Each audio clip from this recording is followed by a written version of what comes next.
এমন বন্ধুত্বের নমুনা দেখাচ্ছে কথিত বন্ধুরাষ্ট্র ভারত। ত্রিপুরায় বাঁধ খুলে দিল ভারত, পানি ঢুকছে বাংলাদেশে। ভারতের ত্রিপুরা রাজ্যের টুমপুর জলবিদ্যুৎ প্রকল্পের বাঁধ খুলে দেওয়ার আগে বাংলাদেশকে কোনো সতর্ক করেনি ভারত।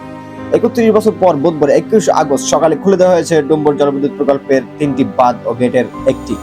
সেবারের মতো ১৯৯৩ সালে খোলা হয়েছিল ডুম্বুর জলধারের গেট, আবার ২৪ সালে তা খোলা হলো। এতে করে ভারত বাংলাদেশ সীমান্তের বিঘার পর বিঘা জমি প্লাবিত হয়, জলের নিচে চলে গিয়েছে। এলাকার কৃষকদের মাথায় হাত পড়ে গেছে। এদিকে ভারতীয় পাহাড়ি ঢলের পানি তোড়ে ব্রাহ্মণবাড়িয়ার আখাউড়া স্থলবন্দর তলিয়ে গেছে। পানি উঠেছে আশেপাশে অত্যন্ত 10টি গ্রামে। পানির তোড়ে একটি অস্থায়ী সেতু ভেঙে আখাউড়া আগরতলা সড়কে যান চলাচল বন্ধ হয়ে গেছে। ভারতীয় থেকে আসা ঢলে সীমান্তবর্তী 14 গ্রাম উপজেলার কাকরি নদীর বেশিরভাগ এলাকা প্লাবিত হয়েছে। পানিবন্দী হয়ে আছে সেখানকার লাখো মানুষ। নাঙ্গলকোট উপজেলার দক্ষিণাঞ্চলে ডাকাতিয়া নদীর তীরবর্তী গ্রামগুলো আজ 2 দিন ধরে পানিবন্দী হয়ে আছে। গোমতী নদীর তীরবর্তী বুড়িচং উপজেলার কিং বাহাদুর গ্রামে মঙ্গলবার সন্ধ্যা থেকে 500 পরিবার পানিবন্দী হয়ে আছে। সদর উপজেলার চাঁদপুর এলাকায় আকস্মিক বন্যায় প্লাবিত হয়েছে প্রায় শতাধিক পরিবার। এসব এলাকায় বিদ্যুৎ এবং মোবাইল সংযোগ নেটওয়ার্ক বন্ধ আছে।